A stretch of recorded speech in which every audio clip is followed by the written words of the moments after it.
Faut-il choisir entre technicité et esthétisme? Alors l'idée de cette vidéo m'est venue justement en consultant d'autres vidéos sur internet.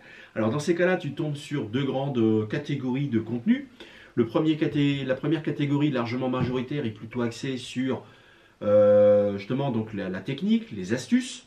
Et puis la deuxième catégorie est plutôt axée sur la culture photo, en vue de développer son sens de l'esthétisme. Et donc justement récemment, donc, je suis tombé sur une série de vidéos qui était très bien faite, très intéressante, donc justement sur l'étude d'œuvres de photographes reconnus qui nous ont précédés, et aussi à l'époque contemporaine. Donc c'était une série de vidéos très bien faite, très intéressante, il devrait y en avoir beaucoup plus de ce type. Mais cependant, il y avait une idée qui revenait au travers ces vidéos, cette série de vidéos, et qui m'a un petit peu interpellé. Il y avait cette mise en opposition entre l'esthétisme, la démarche photographique, exprimée au travers de projets photographiques, et puis la technique photo. Et donc, il y avait une opposition entre le contenant et le contenu. Et l'auteur s'appuyait notamment sur le fait, l'auteur de ces vidéos s'appuyait sur le fait que les photographes, certains photographes qu'il admirait, et qui avaient laissé des traces écrites type livre ou interview, dans ces traces écrites, il ne parle pas de technique photo, et donc il en déduisait que justement la technique photo n'a aucune importance et qu'il ne faut pas y attacher d'importance. Alors ce point de vue m'a interpellé, mais parce que justement moi j'ai déjà fait des vidéos où je parlais bien sûr de l'importance de développer sa culture photo, de développer son sens de l'esthétisme, et bien sûr je fais aussi des vidéos où je te parle de technique photo. Alors, je fais aussi des vidéos où je te parle de mindset, qui est pour moi très intéressant. Et j'allais dire, donc dans cette vidéo, justement, j'ai envie de m'exprimer sur tout ça, comment tout ça s'imbrique, comment tout ça fonctionne, est-ce qu'il y a une priorité à faire, est-ce qu'il faut exclure l'un plutôt que l'autre, etc. Enfin bref, je vais te parler de tout ça parce que je trouve ça assez intéressant, et puis je vais exprimer mon point de vue à mon tour. Alors déjà, moi l'une des choses que je sais, de par mon âge, j'ai plusieurs fois 18 ans, et moi j'ai connu l'ère de ce que j'appelle la pénurie organisée, en rapport à la photo, donc l'ère de l'argentique. Et les gens comme moi savent qu'en fin de compte c'est assez difficile de se référer à une époque qui est révolue, même quand on l'a connue. Typiquement, les gens de mon âge, je les mets au défi de vraiment se souvenir comment au quotidien ils fonctionnaient avant l'apparition de la téléphonie mobile. Je parle même pas des smartphones, je parle seulement de la téléphonie mobile. Tu vois, c'est quelque chose d'aujourd'hui on a du mal à appréhender, même quand on l'a connu. Alors je te laisse imaginer pour ceux qui n'ont connu que le téléphone portable, pour ceux qui n'ont connu que le smartphone, j'allais dire. Voilà, c'est assez difficile de faire une transposition, et donc d'imaginer la psychologie qui animait les gens de cette époque. Tu vois, c'est là où je voulais en venir. Mais au-delà de ça, nous ici, nous sommes sur la chaîne du Power Photo. Alors Power, pourquoi Power? Parce que produire des photos, produire de l'image à l'ère de l'abondance numérique, à l'ère des réseaux sociaux, pour moi est un pouvoir immense. Et ce pouvoir, il faut aussi apprendre, pour l'exprimer correctement, il faut apprendre à le maîtriser, à le contrôler. Et donc, il faut apprendre à le construire aussi, tu vois. Et donc, c'est aussi pour ça que cette chaîne, je lui ai donné comme slogan « Transforme ton talent en compétence ». Pourquoi? Parce que moi, si tu veux, l'intuition, le secret que j'ai, c'est qu'en fait, nous sommes tous créatifs. C'est une capacité qui est innée. On l'a tous. Alors, plus ou moins. Il y en a même certains, on les qualifie de doués. Tu vois, c'est-à-dire qu'une capacité créative, ils expriment une capacité créative dans un domaine qui est largement supérieur à la moyenne. Mais même les gens qui ne se disent pas créatifs, si tu observes bien leur quotidien, leur vie, tu te rendras compte qu'il y a toujours un aspect de leur vie où ils se montrent très créatifs. Tu vois, tu as des gens, ils se disent « ouais, je ne suis pas créatif, machin », mais pour autant, c'est des as du bricolage. Ils ont cette capacité à imaginer l'aménagement de pièces, et puis surtout, ils maîtrisent également l'exécution. Entre l'idée et la réalisation, ils maîtrisent le chemin complet. Et donc ça, c'est très important, parce que apprendre la photo, c'est s'inscrire sur une dynamique. Et cette dynamique, le but, c'est de maîtriser le chemin de l'idée au produit fini. Tu vois. Et donc, c'est pour ça que, pour moi, le but, c'est que cette créativité qui nous est innée, on doit apprendre à en prendre conscience, on doit apprendre à la cultiver, on doit apprendre à la développer, et donc on doit apprendre à la stimuler. Et c'est pour ça que, pour moi, pour être créatif, il faut développer des process. Et donc, si on veut développer des process, il faut réussir à développer des compétences. Finalement, il faut transformer son talent en compétence. Et c'est pour ça que, enfin, d'où le slogan de cette chaîne. Alors, pour revenir au sujet de ces vidéos, faut-il mettre en opposition la technique et la culture, et donc le sens de l'esthétisme? Alors déjà, il faut se mettre d'accord sur la définition de la culture. La culture, est-ce que c'est simplement connaître des œuvres de photographes renommés, présents, passés? Eh bien non, ce serait trop simple. Enfin, trop simple. Ça serait un peu réducteur, tout au moins. Pour moi, la culture photo, c'est en fait un corpus de références.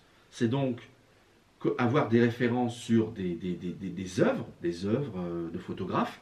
C'est aussi avoir des références sur l'histoire de la photo et son impact sur les différentes époques, hein, les différents contextes, les différentes sociétés, les différentes cultures.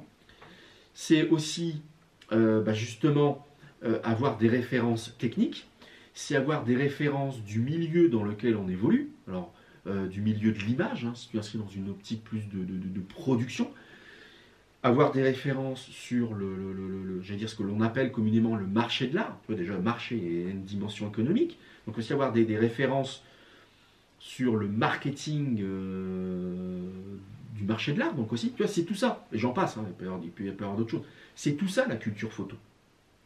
Alors là-dedans, quelle est la place de la technique? Déjà, aussi, encore une fois, définition de la technique. Qu'est-ce que la technique photo? Pour moi, la technique photo, ce sont eh bien, des recettes. C'est-à-dire que, qu'est-ce qu'une recette? Eh bien, c'est une démarche qui a été formalisée. Tu vois, une démarche, enfin, une recette de cuisine, c'est une démarche qui a été formalisée. C'est-à-dire, je sais pas, tu veux faire des crêpes, et ben voilà, tu fais ceci, tu fais cela, dans tel ordre, machin, et ainsi de suite. Et au final, tu as tes crêpes, tu vois. Donc, c'est une recette. Mais la photo, c'est la même chose. Et donc, lorsque je développe ma technique photo, je développe le nombre de recettes que je possède. Et donc, plus je possède de recettes, plus j'étends également ma culture photo. Pour moi, parler de culture photo et de technique photo, déjà, c'est déjà réducteur. Parce que ce qui fait sens à tout cet ensemble, c'est pour moi le storytelling.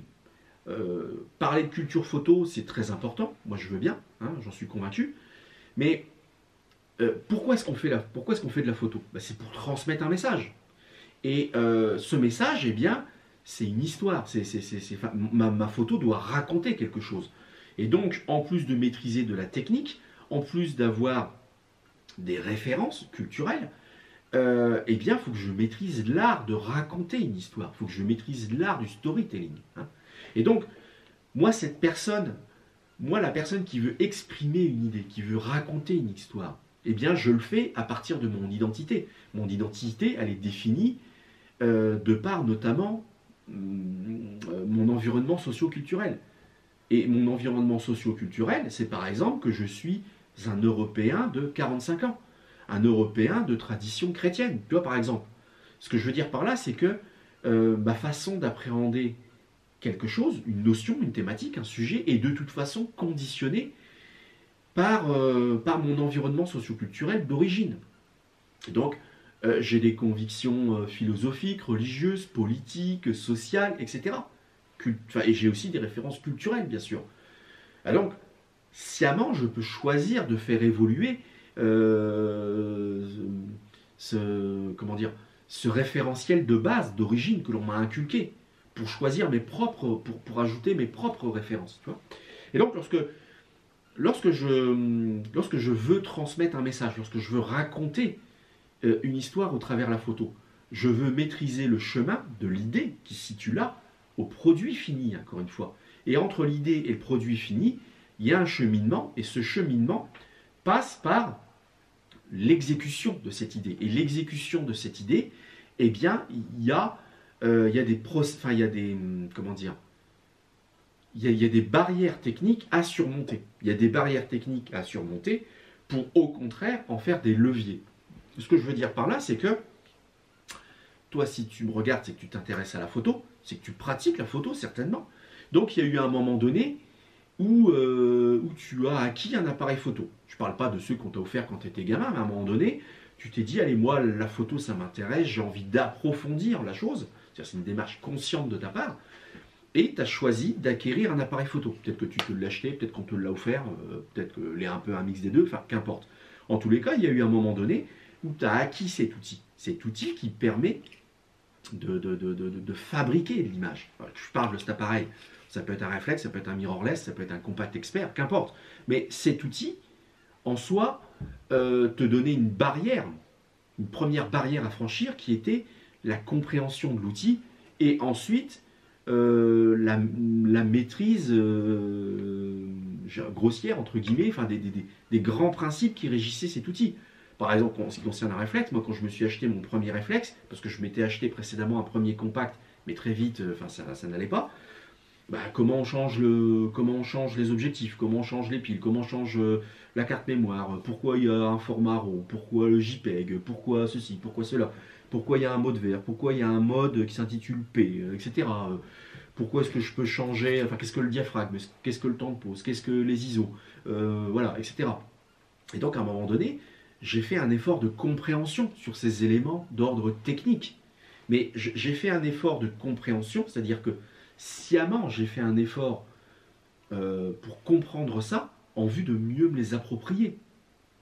C'est-à-dire en vue d'en faire des leviers. C'est-à-dire apprendre à m'exprimer, à raconter quelque chose au travers les possibilités de cet outil. Tu vois, et c'est pour ça que l'on s'intéresse à la technique. Parce que finalement, la photographie, c'est quelque chose d'extrêmement vaste. Et on met beaucoup de temps, finalement, à appréhender tout le potentiel de la photo. Et donc, notre façon de l'appréhender, d'appréhender le potentiel de ce médium, eh bien, c'est de l'explorer. Et je l'explore au travers différents angles. Et justement, pour beaucoup d'entre nous, l'un des premiers angles qui nous a permis d'explorer le potentiel de ce mode d'expression, eh bien, c'est la technique. Encore une fois, moi je l'ai déjà dit dans d'autres vidéos, moi là-bas je suis infographiste. Je travaille dans une cellule communication où j'avais en charge la réalisation de supports graphiques. Ces supports graphiques avaient vocation eux-mêmes à être dupliqués, soit au travers un processus, enfin un outil numérique, type copieur gamme graphique, ou soit processus offset, hein, c'est-à-dire moyen de reproduction plus industriel. Donc je maîtrisais les recettes techniques en vue, à partir de l'idée, du croque-bar, jusqu'au produit fini, imprimé à 2-3 000 exemplaires par exemple. Et donc lorsque je me suis mis à la photo, eh bien sûr, moi l'aspect technique revêtait une certaine importance, mais parce que moi ça s'inscrivait dans une démarche de production. Donc moi c'est très important, par exemple, les notions de résolution, de profil colorimétrique, parce que j'y étais déjà sensibilisé de prime abord, mais parce que, encore une fois, ça s'inscrivait dans un contexte de production.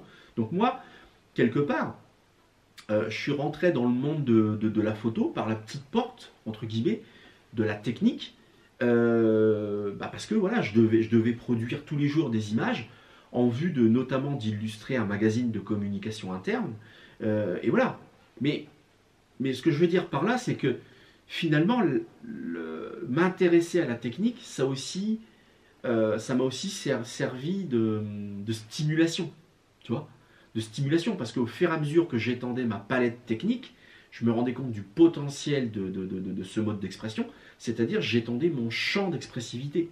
Parce que c'est aussi ça que l'on fait lorsque on cherche comment dire, à maîtriser de nouveaux points techniques. C'est-à-dire on cherche à étendre sa palette d'expressivité, on change, et finalement, au travers de ça, on étend son sens de l'esthétisme. D'accord ? Également aussi, ce que j'ai envie de dire, c'est que lorsqu'on cherche à développer sa technicité, qu'est-ce que l'on fait ? Eh bien, on cherche à accéder à du contenu pédagogique. Mais lorsque l'on accède à ce contenu, quel est le but ? L'un des buts, c'est d'emprunter un raccourci. C'est-à-dire que si tu choisis de dire non, moi, je m'intéresse pas trop à la technique, je veux pratiquer la photo, moi ce qui m'intéresse c'est le message, machin. Pourquoi pas ? Mais à l'intendant, tu vas perdre du temps parce que tu vas croire que tu vas réinventer l'eau chaude parce que tu vas découvrir par toi-même quelque chose, alors qu'en fait, il t'aurait simplement fallu consulter un contenu pédagogique pour en 5 minutes comprendre le principe et gagner beaucoup de temps et en évitant beaucoup d'erreurs, beaucoup de tâtonnements. Parce que c'est ça que l'on fait, c'est ça que toi tu fais lorsque tu consultes des vidéos sur YouTube ayant attrait à la photo, et notamment mon contenu. C'est que tu cherches à emprunter un raccourci. Et pourquoi? Mais parce que, en fait, pour aller de l'avant, pour atteindre ton next level, il faut que tu t'inscrives sur un axe dynamique, encore une fois. Rien n'est figé. Tout comme notre... Il n'y a pas un moment où tu décides de, je sais pas, de progresser, il n'y a pas un moment où tu décides de mûrir en tant que personne. Ben non. Et c'est pareil pour ta culture, c'est pareil pour ta technicité. Tu vas pas prendre une feuille blanche, tracer un trait au milieu, mettre sur la colonne de gauche les points techniques que tu as envie d'apprendre, et sur la colonne de droite tous les points techniques que tu as décidé que tu t'intéresserais jamais de la vie. Et que tu dis, bah, une fois que j'ai maîtrisé les points techniques de la colonne de gauche, j'arrête là. Mais non, mais parce que nous sommes toujours en expansion.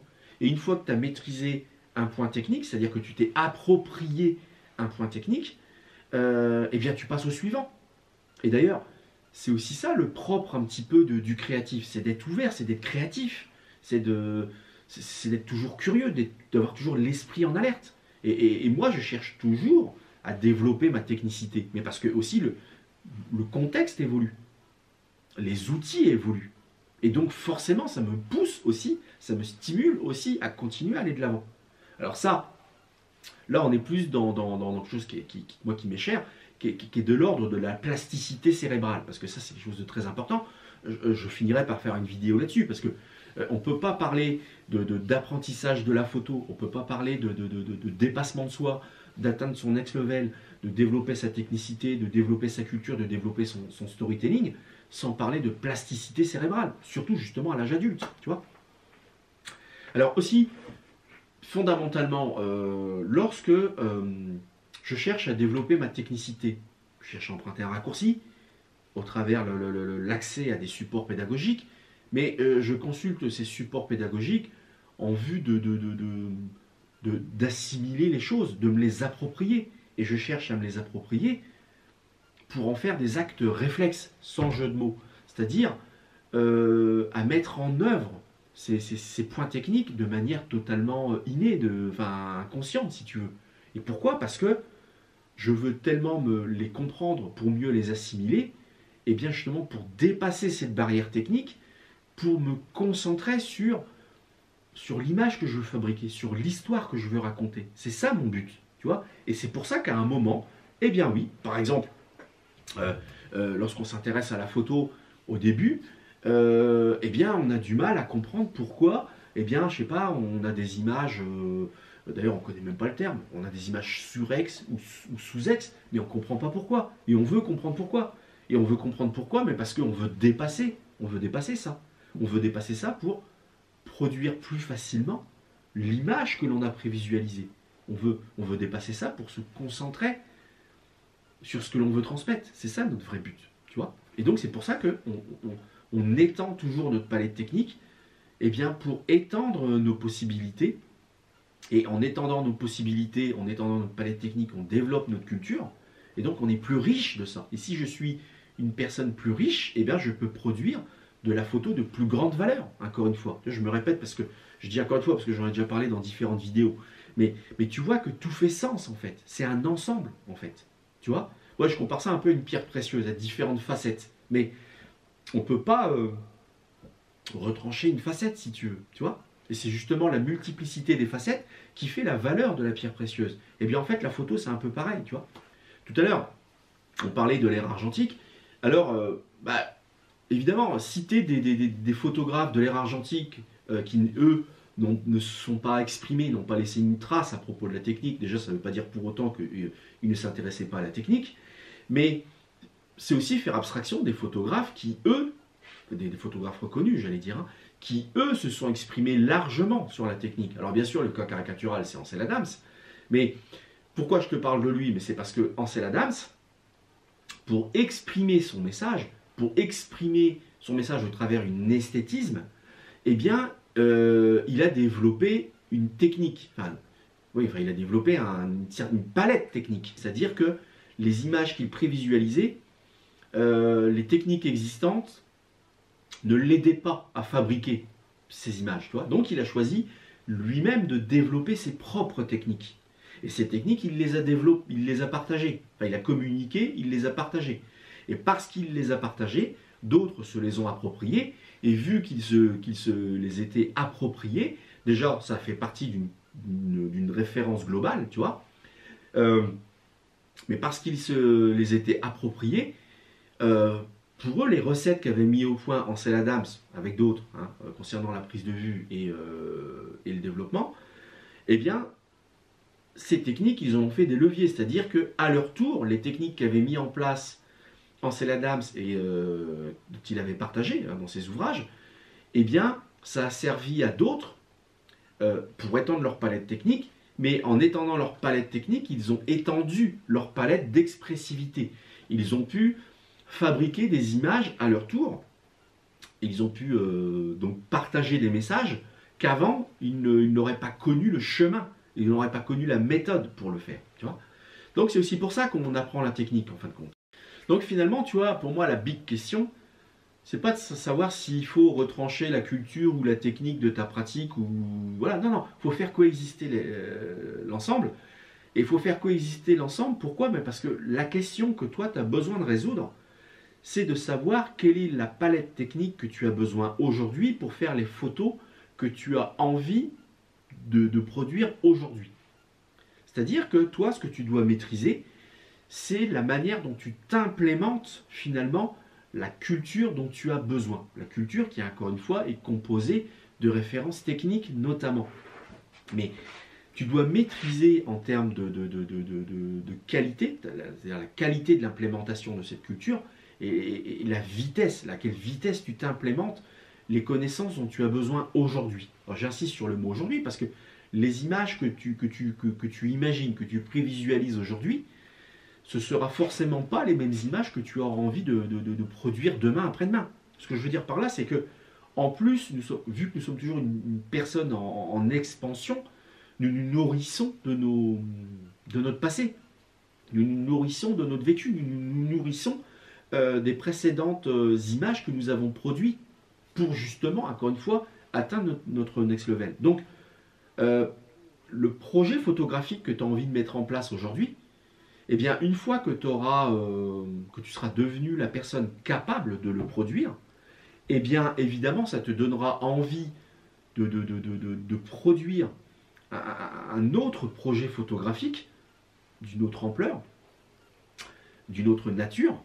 Et là aussi, tu devras encore une fois maîtriser la manière de t'implémenter eh bien, les connaissances, les savoir-faire, les savoir-être dont tu as besoin pour mener à bien ce projet. Et donc, c'est à la fois maîtriser des points techniques, c'est maîtriser des références culturelles, maîtriser des façons de travailler avec d'autres maillons de la chaîne de l'image, comment travailler avec d'autres maillons du marché de l'art, par exemple. Tu vois, si tu as à cœur de formaliser un projet photo au travers un support tel qu'un livre, eh bien ça implique tout un tas de choses. Tu vois, ça implique construire une narration, comment les images coexistent entre elles au sein des différentes pages de l'ouvrage, par exemple. Quel type de prestataire tu vas choisir. Un livre, comment dirais-je, réalisé sur du papier photo, sur du vrai papier photo, ou alors un livre produit à l'aide d'une presse numérique, ou alors un livre, j'allais dire, imprimé en presse offset, par exemple. Tu vois, il y a différentes possibilités, mais à chaque fois, ça nécessite de maîtriser des points techniques et des points de savoir-être. Comment dialoguer avec l'autre en vue de construire la valeur du produit fini. Tu vois, on en vient toujours à la même chose en fait. Donc pour finir, j'ai envie de faire une petite citation. Je vais citer Pierre Soulages. « Ce que je fais m'apprend ce que je cherche ». Bien écoute, toi encore une fois, tu continues à aller de l'avant, tu continues à expérimenter. Tu n'hésites pas à me faire part de ton point de vue en commentaire, hein, d'accord, pas d'accord, hein, chacun a le droit d'exprimer son point de vue. Et puis nous, bien sûr, on se retrouve dans une prochaine vidéo. Allez, salut, à bientôt.